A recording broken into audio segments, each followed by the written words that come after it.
yang tidak bersalah memang tidak boleh dibunuh oleh Tuhan. Tapi Yesus adalah Tuhan yang datang ke dunia untuk menyerahkan nyawanya. Jadi jangan samakan dengan orang-orang yang Kristen, tidak berdosa. Itu menurut Kristen. Tidak ada kesamaan. Itu menurut Kristen. Itu menurut Kristen. Gerombolan serigala. Jangan samakan Yesus dengan nabi-nabi yang tidak berdosa. Itu menurut gerombolan serigala dari Vatikan.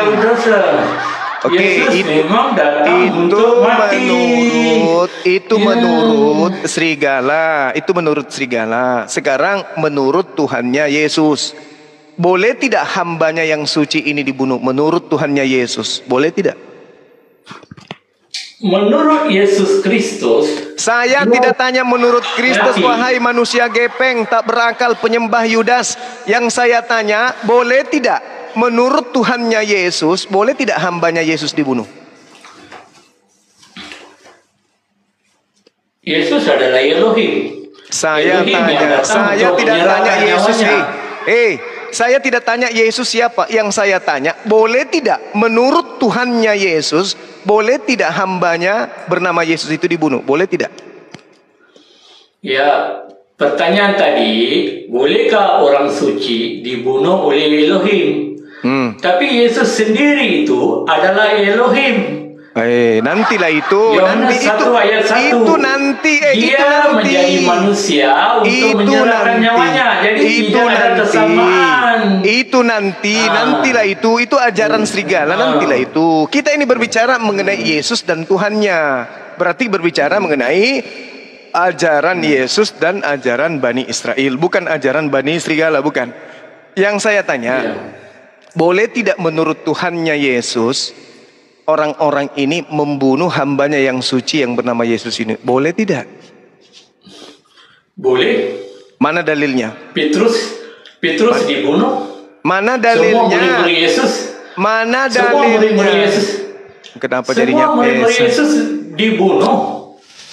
Paulus dibunuh. Bukan. Mereka adalah hamba-hamba Tuhan Yesus. Semua manusia laknat, pemakan babi yang keluar dari anusnya ibunya. Dengarkan saya. Kau yang lahir kau yang lahir dari anusnya emakmu. Dengarkan saya. Yang saya tanya Yesus, bukan saya tanya kemudian Petrus. Yang saya tanya Yesus. Ada otakmu kan? Yesus. Boleh Yesus tidak Yesus? Elohim. Saya tidak Yesus tanya itu. Monyet, saya tidak tanya Yesus itu siapa. Saya tanya, boleh tidak Elohim membunuh atau hambanya yang suci ini dibunuh? Boleh tidak? Larinya ke Petrus, larinya ke Yesus adalah Elohim. Saya tanya, Yesus kan bertuhan. Yesus kan bertuhan. Yesus kan hamba yang suci itu siapa? Yesus itu hamba suci. Nah pertanyaan saya, boleh tidak menurut Elohim hambanya yang suci ini dibunuh? Boleh tidak? Kalau hamba yang suci itu Yesus, tidak boleh. Tidak, betul. Sebab Yesus menyerahkan nyawanya. Betul. Berarti Yesus tidak boleh dibunuh. Nah sekarang mari kita sudah, jangan lari ke ajaran Vatikan dulu. Sekarang kita lari ke dalam materi yang ada di kitab saudara yang bercerita tentang Yesus. Nah ini kita bercerita tragedi tentang penyaliban. Nah sekarang begini. Di Matius 27, di situ jelas diterangkan adanya kronologis yang terjadi. Yesus dihadapkan kepada wali negeri dan wali negeri bertanya kepada Yesus. Ini Yesus disidang. Penyalipan yang diserupakan atau penyalipan yang benar? Tunggu dulu. Kau kan tidak tanya penyalipan yang benar dalam menurut sejarah atau penyalipan yang diserupakan. Ini di dalam kitab ini Yohanes Matius 27 ini. Jangan takut. Penyalipan yang benar yang menurut sejarah. Oke. Yesus. Bukan yang diserupakan. Monyet. Kau diam dulu monyet. Manusia tak berakal, penyembah Yudas. Kau diam dulu. Lalu Yesus dihadapkan kepada wali negeri. Dan wali negeri bertanya kepada Yesus, engkaukah raja Yahudi? Jawab Yesus, engkau sendiri mengatakannya. Kalau Yesus datang menyerahkan nyawanya, pertanyaan saya, kenapa harus melalui sidang?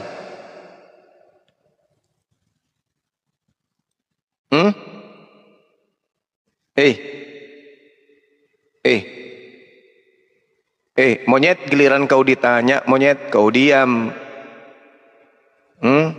Kau tidak ditanya, monyet, kau banyak bicara. Ganti dia lagi mencret bang, lagi berak dia bang, makanya bersuara airnya kedengeran. Terlalu banyak kau makan babi mentah kau. Lagi mencret gitu, dia. Mencret kau. Ganti pemain. Tapi saya tidak minum kencing mentah. Iya, tapi kau minum darah orang, kau makan daging.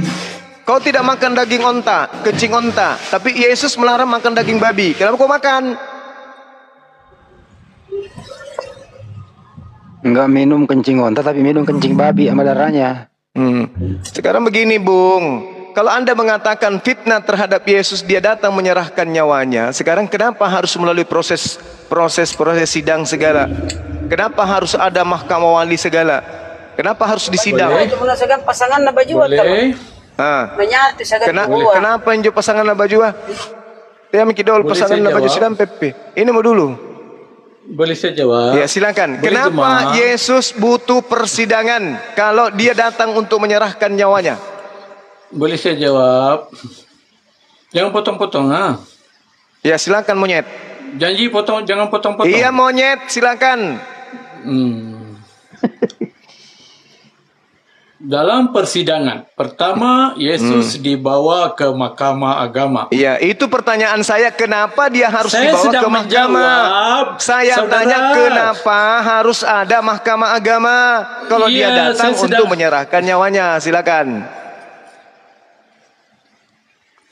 Oke, saya jawab.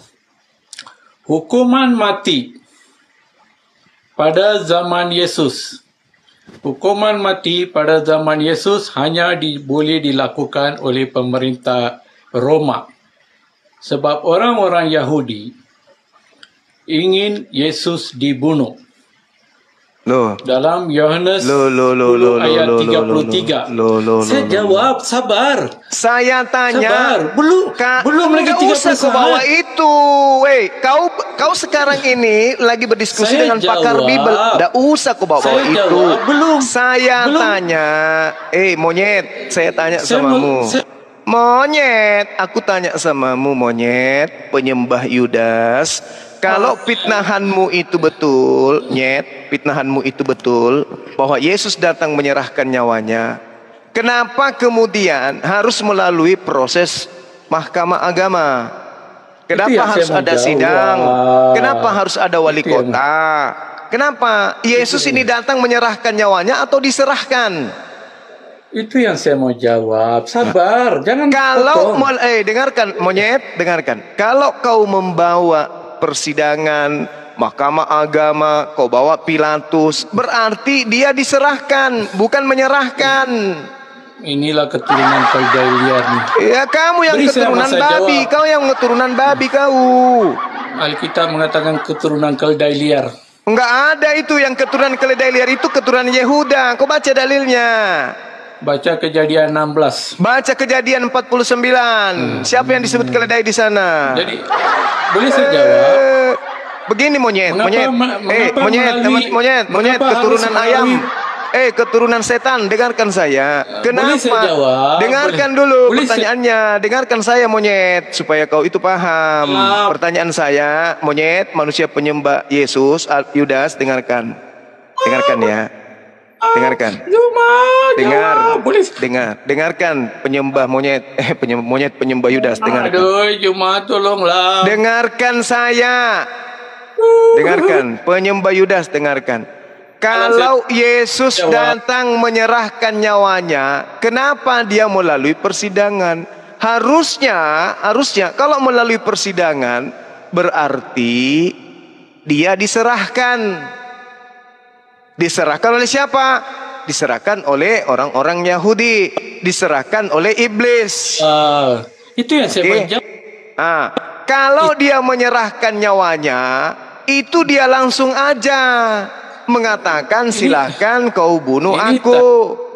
Kenapa harus melalui persidangan? Kalau melalui persidangan berarti dia diserahkan.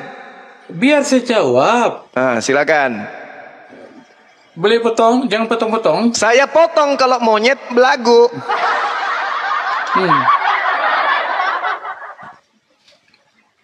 Hukuman mati. Kau nggak usah baca Google, kau nggak usah baca Google. Saya tanya, kalau Yesus menyerahkan nyawanya, kalau mau potong-potong tak payahlah berdebat. Ya, makanya jangan baca Google. Jangan kau baca Google. Saya tanya samamu, kalau Yesus datang menyerahkan nyawanya, tak ada persidangan, tak ada persidangan, tak ada persidangan. Persidangan itu diadakan. Dengarkan dulu. Persidangan itu ada dikarenakan Yesus difitnah. Makanya ada persidangan. Sekarang Tuhan kau itu melalui proses persidangan. Dia kalah di persidangan. Kalah dia. Sampai dia harus dibunuh. Bukan karena dia menyerahkan nyawanya. Oke. Nah, sekarang pertanyaan saya. Kalau dia datang untuk menyerahkan nyawanya, kenapa harus melibatkan orang lain? Tipu-tipu, iblis, saksi palsu dan seterusnya, dan bahkan melanggar perintah Tuhan, jangan kau membunuh orang yang suci. Silakan. Saya belum jawab yang tadi. Persidangan. Jawab aja. Harus ada persidangan. Enggak boleh ada persidangan karena dia kan datang menyerahkan nyawa. Tidak begitu. Nah, siapa yang menggiring Yesus? Siapa yang menggiring Yesus ke persidangan? Perlu tahu apa yang berlaku dalam persidangan itu. Siapa yang menggiring Yesus ke persidangan? Saya mau jawab ini. Nah, siapa? Bagaimana Yesus menyerahkan dirinya? Bagaimana? Ketika di Mahkamah Agama, Kayafas bertanya kepada Yesus, adakah kamu anak Allah yang terpuji? Yesus mengakui, ya, aku adalah anak Allah. Ya, aku adalah Allah. Yesus tidak melawan. Yesus mengatakan, aku bukan Allah. Jadi Kayafas dan iman-iman mengambil keputusan dia harus mati karena dia telah menjadikan dirinya Allah. Kemudian dihantar kepada Pilatus. Mengapa dihantar kepada Pilatus? Karena hukuman mati di bawah pemerintahan Roma hanya boleh dilakukan oleh kerajaan Roma. Imam-imam Mahkamah Agama tidak boleh. Dan di hadapan Pilatus tanya, adakah kamu raja Yahudi? Yesus mengatakan, iya, aku raja, tapi kerajaan aku bukan dari dunia ini. Dan Yesus juga mengatakan, aku mampu mengantar 12 bala tentara malaikat untuk membela diriku jika aku mau. Jadi di kedua-dua proses pengadilan itu, Yesus tidak membela diri. Dia mengakui dia adalah Allah, dia adalah Raja yang mewarisi kerajaan surga karena kerajaannya di surga, dan dia mampu membawa 12 bala tentara malaikat jika dia mau menyelamatkan diri dalam proses-proses mahkamah itu. Itu menunjukkan Yesus mau menyerahkan dirinya untuk disalib. Sudah jawab. Oke. Yesus menyerahkan dirinya. Kalau Yesus ini kemudian datang untuk menyerahkan nyawanya, kenapa harus ada yang bersaksi palsu untuk menyerahkan dirinya? Saksi palsu mana? Yaitu orang-orang imam-imam Yahudi bersaksi-saksi palsu tadi. Yohanes 11 kabur. Ya, memang mereka mau Yesus mati. Ya, berarti Yesus menjadikan dirinya Allah. Oke. Berarti Anda sudah membantah diri Anda sendiri. Ternyata yang menginginkan Yesus mati adalah iblis. Dan Yesus tidak membela dirinya. Oh, siapa bilang? Ya, dalam kedua-dua proses itu dia ingin tidak membela dirinya. Biarkan hukuman itu jatuh ke atasnya. Baca apa yang berlaku di hadapan Pilatus dan baca apa yang berlaku di hadapan Kayafas. Yesus tidak pernah mengatakan dia bukan Allah. Yesus terus-terus mengakui Terus, Dan jika dia mau selamat, dia boleh hantar 12 bala tentera malaikat. Memang dia datang untuk menyerahkan dirinya. Sebelum itu pun dia sudah kata, aku datang untuk menyerahkan dirinya. Tanda Yunus, runtuhkanlah bait Allah ini. Dalam 3 hari aku boleh bangunkan balik. Itu menunjukkan kepada dirinya. Bahlul asal ngomong, rocos. Jadi yang saya tanya samamu, kalau Yesus itu mau disalib, Pak, pertama, kenapa harus melibatkan iblis? Iblis memang merancang untuk menggagalkan apa? Menggagalkan rencana keselamatan. Dalam kejadian, dasar monyet. Dasar monyet. Justru iblis menginginkan agar Yesus disalib. Ya. Betul. Tapi bila Yesus bangkit, iblis kalah. Itu tanda Yunus. Yesus benar-benar bangkit. Itu tanda Yunus. Itu tanda Yunus. Sekarang begini. Sekarang begini. Yesus mati. Sekarang begini. Sekarang begini. Monyet, dengarkan saya. Monyet, dengarkan. Monyet, dengarkan saya. Monyet, dengarkan saya. Dengar saya, monyet. Masih ada telingamu kan, monyet? Dengarkan. Begini, Nyet. Begini. Tuhan ketika terjadi penyaliban terhadap orang benar, maka Tuhan murka. Betul? Betul atau tidak? Betul. Betul. Berarti penyaliban terhadap Yesus membuat Tuhan murka atau membuat Tuhan senang? Yang mati itu adalah Elohim sendiri yang menjadi manusia. Dasar monyet. Yang mati itu adalah Elohim sendiri yang menjadi manusia. Sifat kedagingannya mati. Tuhan mati. Sekarang pada mulanya adalah firman, firman bersama-sama dengan Allah. Monyet. Gini, monyet, dengarkan saya.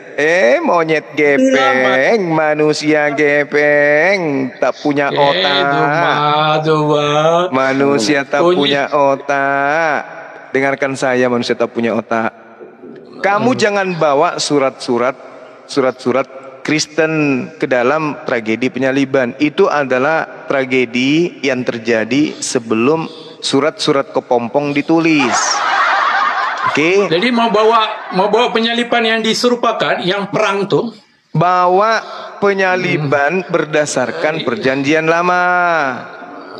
Jangan kau bawa Al-Quran, jangan juga kau bawa kitabmu. Karena pada saat penyaliban kitabmu belum ada, kitabku juga jadi belum ada. Jadi penyaliban yang diserupakan itu benar? Belum, tunggu dulu. Kitabmu belum ada, kitabku juga belum ada. Jadi jangan kau bawa kitabku, jangan juga bawa kitabmu. Sekarang kita bawa kitabnya Yahudi. Oke. Nah, menurut kitabnya Yahudi, firman Tuhan di sana, misalnya di dalam Amsal 6. Amsal 6 nomor 16. Menurut firmannya orang Yahudi, Tuhannya orang Yahudi. Ini jelas sekali nih. 6 perkara yang dibenci oleh Elohim, bahkan 7 perkara yang menjadi kekejian bagi hatinya. Oke, di antaranya adalah orang yang menumpahkan darah orang yang tidak bersalah. Nah, menurut kitabnya orang Yahudi, apakah Tuhan senang terhadap pembunuhan terhadap Yesus? Jawab.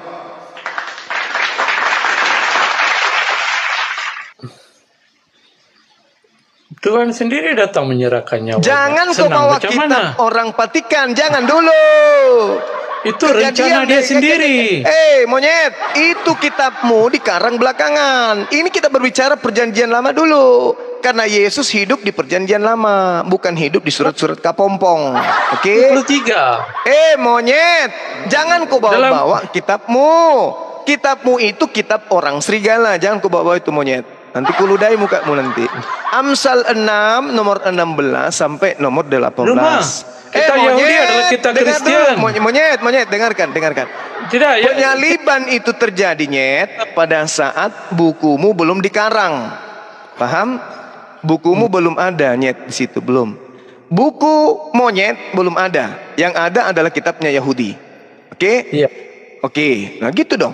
Nah, kau diam. Kalau kau kutanya berdasarkan kitabnya Yahudi, jangan kau bawa kitab kepompong. Ini Amsal 6. Ada murid-murid Yesus. Tunggu dulu, nyet. Tunggu dulu. 6 perkara ini. Monyet, tunggu dulu, monyet. 6 perkara. Ada. Monyet, kau diam dulu, monyet. Murid-murid Yesus guna kitab monyet, apa? Kau diam dulu, monyet. Terusin aja Banyu, aku mute kok. Terusin aja. Yohanes guna kitab Amsal apa? 6. Amsal 6 nomor 16, nomor 17. Di situ jelas dikatakan 6 perkara yang dibenci oleh Tuhan. Bahkan 7 perkara yang menjadi kekejian di dalam hatinya. 6 perkara yang dibenci dan 7 kekejian di dalam hati Tuhan. Salah satunya adalah menumpahkan darah orang yang tidak bersalah. Nah, menurut kamu, apakah penumpahan darah terhadap Yesus itu hal yang diridai oleh Tuhan atau hal yang dibenci oleh Tuhan? Jawab.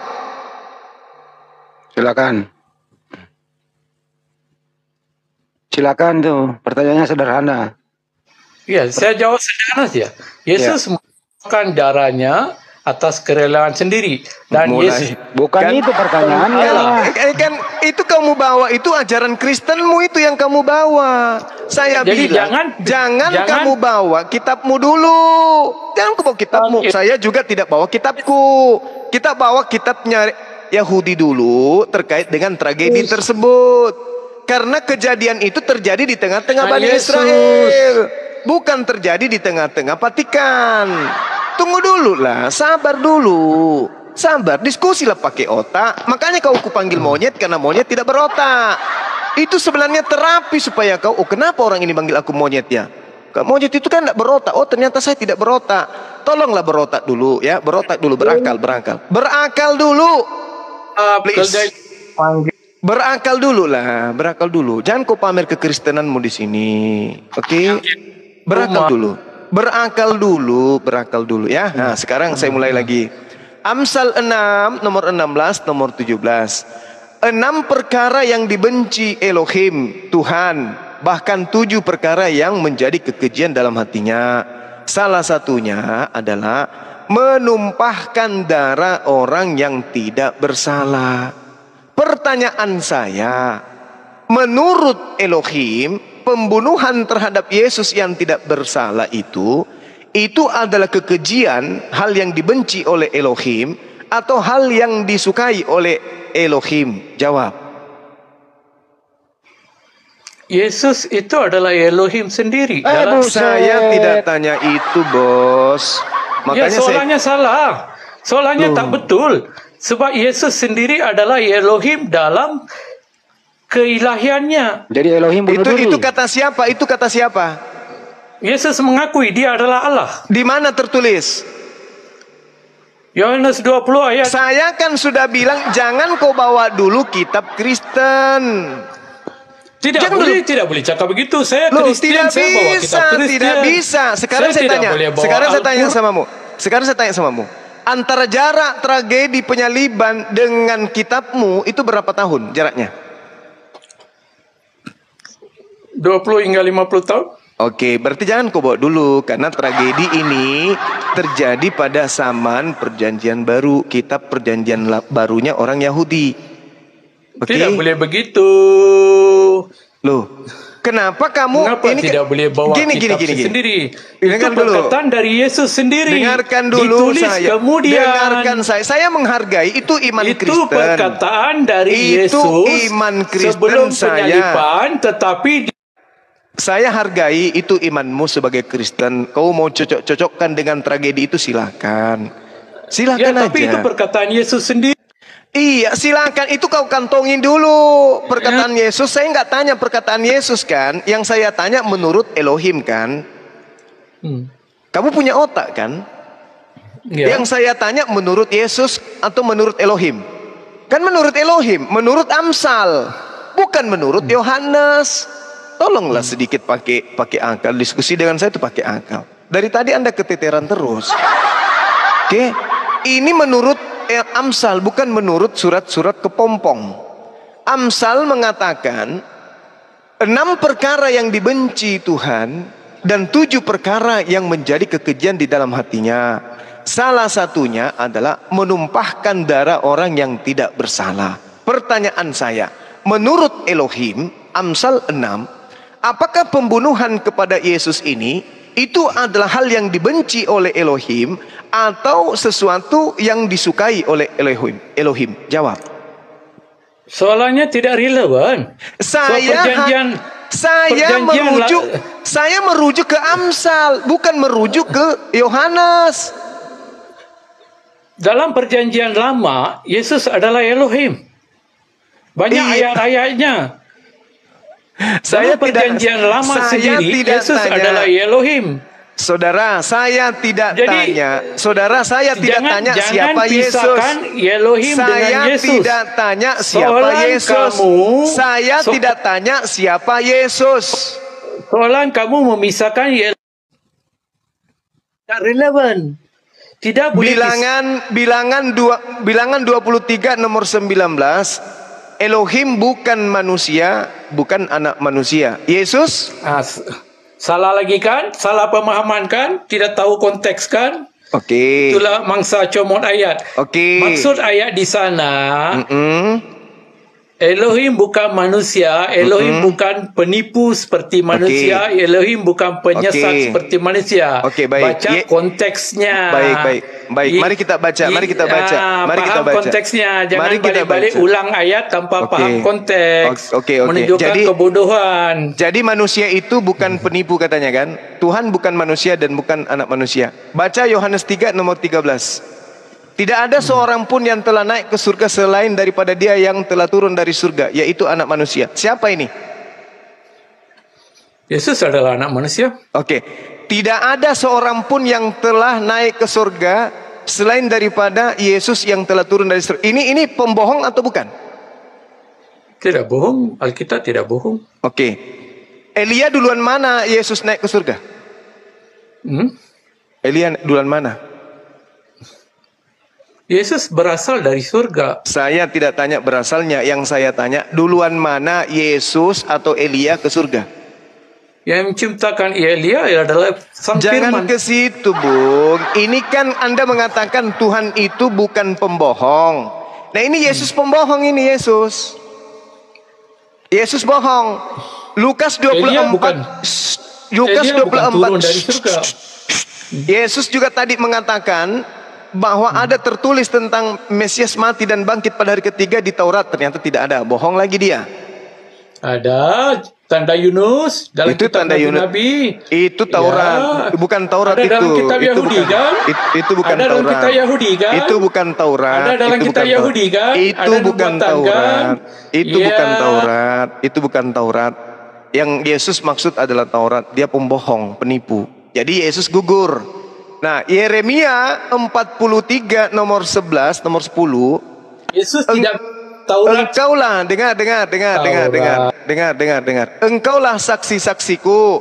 Tidak ada Tuhan yang dibentuk sebelum aku dan tidak ada Tuhan yang dibentuk setelah aku. Yesus adalah Tuhan yang dibentuk dalam bentuk daging. Betul? Tidak, bukan begitu. Menjadi, menginkarnasi, bukan dibentuk. Jadi kalau roh berubah menjadi daging, kalau roh berubah menjadi daging, kalau roh menjadi manusia, baik. Firman membentuk. Dengarkan saya. Kalau roh berubah menjadi daging, itu dibentuk atau tidak? Ayatnya jelas. Menjadi manusia. Firman nah, kalau menjadi manusia Kalau menjadi manusia sendiri. Kalau menjadi manusia itu dibentuk atau tidak? Jangan masukkan pikiran sendiri ke dalam ayat itu. Kalau menjadi manusia, kalau menjadi manusia dibentuk atau tidak? Rumah ini melompat-lompat merata tempat sudah. Kalau dibentuk, dengar, kalau dia menjadi dibentuk atau tidak? Dia menjadi manusia. Nah, itu dibentuk atau tidak? Bukan seperti pengertian itu yang kamu mau. Itu dibentuk atau tidak? Adam dibentuk. Kalau Yesus? Bentuk Yesus. Kalau Yesus tidak dibentuk? Menambahkan diri kemanusiaan kepada dirinya. Itu yang betul. Menambahkan sisi kemanusiaan, sisi kedagingan. Dan firman itu kekal, bukan firman jadi manusia, firman hilang, tidak ada. Bukan Tuhan kehilangan firman atau kekurangan firman. Salah pemahaman itu. Adam dibentuk, manusia-manusia lain hasil seks. Berarti Hawa dari tulang rusuk. Berarti Yesus itu adalah firman Allah yang menjadi. Berarti Yesus itu terjun dari langit, turun ke rahim manusia, itu sudah berbentuk manusia. Tidak ada terjun lah Zumah kau nih. Ya, lalu merepek saja. Jadi dari langit ke bawah ke bumi, Yesus itu sudah manusia. Itu terjun kolam renang adalah begitu. Iya, sekarang Yesus dari surga, Yesus dari surga turun ke manusia, perutnya Maria itu sudah berbentuk manusia atau belum? Hakikat Yesus sebelum menjadi manusia adalah Sang Firman yang kekal dalam Allah Bapa. Enggak, yang saya tanya, yang saya tanya Allah sendiri. Itu ayatnya yang saya tanya samamu, Yesus ini sebelum menjadi manusia itu apa dia? Dia adalah firman, logos. Iya, logos. Itu sudah manusia atau belum? Belum. Berarti belum menambahkan sisi kemanusiaan ke dalam dirinya. Pada saat dia menambahkan, itu ada pembentukan atau tidak?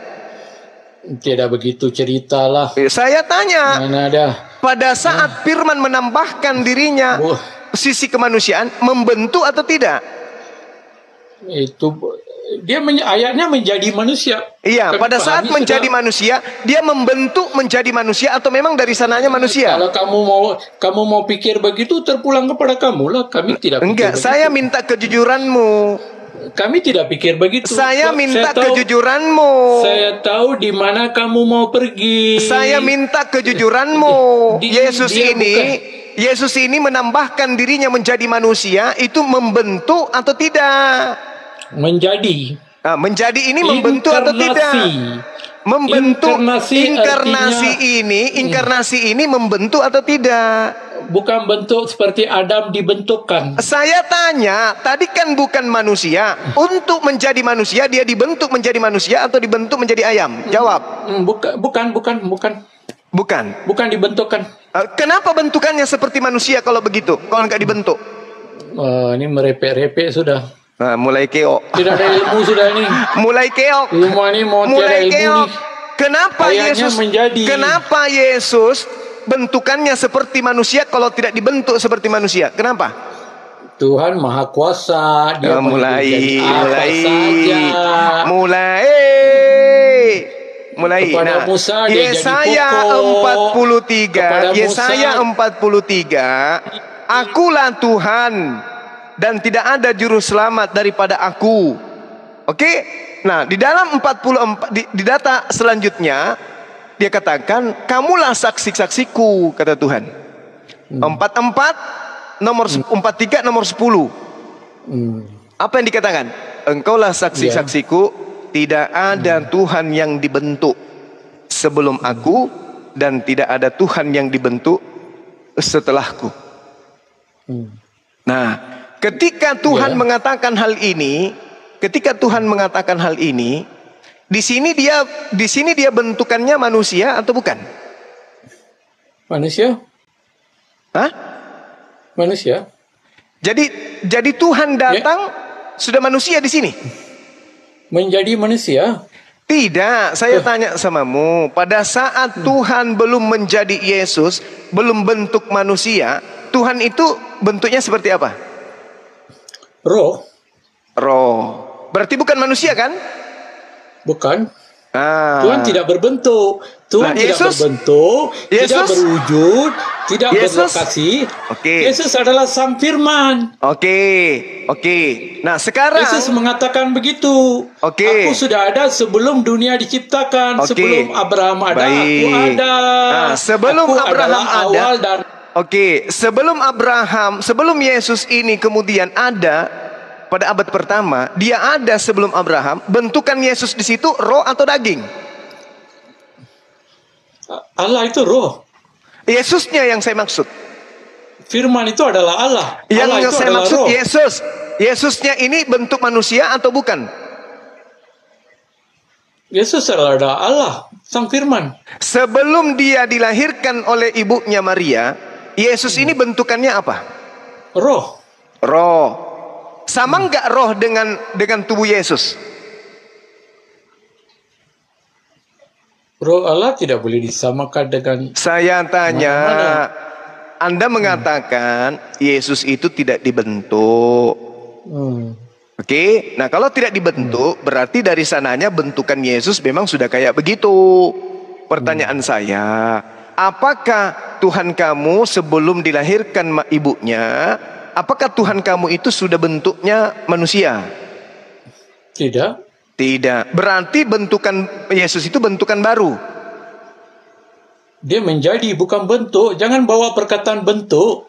Saya tidak terima itu. Sekarang sekarang gini. Saya tidak halalkan perkataan bentuk di sana.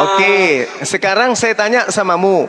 Kalau kamu melihat Yesus itu bentukannya mirip sapi atau bentukannya mirip manusia? Ayatnya jelas. Yohanes 1 ayat 14. Setelah dia menjadi daging, jangan bawa perkataan bentuk lah, itulah. Baik. Itu konyol pemikiran. Baik. Setelah Tuhanmu menjadi daging ini bentuknya seperti sapi atau bentuknya seperti manusia? Dia sepenuhnya manusia. Berarti bentukannya seperti sapi gitu? Manusia sama dengan sapi kan? Oh, manusia. Itu kau tahu. Itu kamu akui. Berarti bentuk Tuhanmu bentuk manusia. Bahlul. Ya, sepenuhnya manusia. Ya, berarti bentuknya seperti manusia atau seperti ayam? Itu sifat kemanusiaan dia. Bukan sifat, bentuk. Ada nonotnya. Ada nonotnya dipotong pada hari ke-8. Kodrat, nature. Ya, kodrat. Oke, kodrat. Sisi. Oke, sisi. Kalau tidak suka sifat, sifat. Kodrat. Nature, yang saya tanya, bentuk Tuhan kamu itu seperti sapi atau seperti manusia? Tuhan tidak ada bentuk. Tuhan adalah roh. Tuhanmu Yesus itu, Yesus yang makan dan nenen itu seperti bentuk manusia atau seperti bentuk gorila? Jawab. Kemanusiaannya memang sepenuhnya manusia. Tapi ketuhanan dia adalah sudah kamu roh, akui. tidak berbentuk. Sepakat ya dia teman-teman. Elohim, sepakat Yahweh. Ya teman-teman. Dia sudah mengakui bahwa bentuk Tuhannya itu manusia. Oke ya. Kolose 2 nomor 9. Kolose 2. Oh, berarti Tuhanmu Yesus tidak bentuk manusia dia? Mana ada Tuhan bentuk manusia? Itu kemanusiaan Yesus. Tuhan Yesus berkata Allah roh. Dia mengakui Yesus itu tidak bentuk manusia katanya. Allah adalah zat yang duduk di atas arsy, yang dipikul oleh malaikat, yang turun ke langit. Masya Allah. Dengan begini. Kalau Yesus tidak bentuk manusia, Yesus bentuk apa? Kemanusiaan dia bentuk manusia lah. Ya, bentuk manusia. Ya udah ya, kamu sudah akui ya. Kamu sudah akui bahwa Yesus itu bentuknya bentuk manusia. Kemanusiaan dia bentuk manusia. Iya, yang saya tanya Tuhanmu itu, ketuhanan dia tidak berbentuk. Keilahian dia tidak berbentuk. Oke, keilahiannya tidak berbentuk. Berarti Yesus ini tidak bukan ilahi. berwujud, Berarti tidak Yesus ini bukan bertempat, Berarti Yesus ini bukan ilahi. tidak dibatasi oleh ruang dan masa. Oke, berarti Yesus ini bukan ilahi. Yesus adalah ilahi. Ya, tadi katanya manusia. Kemanusiaan dia bukan ilahi. Oke, Ketuhanan dia ilahi. Paham? Oke, Berapa dengarkan. kali saya mau terang, Dengarkan. masih bingung. Oke, dengarkan Jangan saya. banyak minum kencing unta Pak Juma. Dengarkan saya. Anda sudah mengakui kemanusiaan Yesus bukan Tuhan. Oke? Kemanusiaannya Yesus itu bukan Tuhan. Yang Tuhan pada diri Yesus adalah rohnya. Oke? Kemanusiaan sama seperti kamu dan saya. Oke, berarti kemanusiaannya Yesus bukan Tuhan kan? Kemanusiaan Yesus sama seperti kamu dan saya, cuma suci, tidak ada dosa. Tapi bukan Tuhan Jelas. kan? Bukan Tuhan kan? Ketuhanan dia adalah ilahi. Enggak, kemanusiaannya bukan Tuhan kan? Yalah, kemanusiaan dia manusia, jelas lah manusia bukan Tuhan. Baik. Saya tepuk tangan dulu. Oke, atur napasmu, baik-baik. Ternyata Yesus yang adalah manusia ini bukan Tuhan. Betul? Sepenuhnya manusia, sepenuhnya Tuhan, Yesus. Yang manusia tadi ini, jangan kau bawa-bawa lagi ajaran Kristen. Kau sudah mengakui sebagai orang waras, kewarasanmu mau bawa itu ajaran tadi. apa lagi? Kewarasanmu tadi mengakui dagingnya Yesus itu bukan Tuhan, betul? Dan penyembah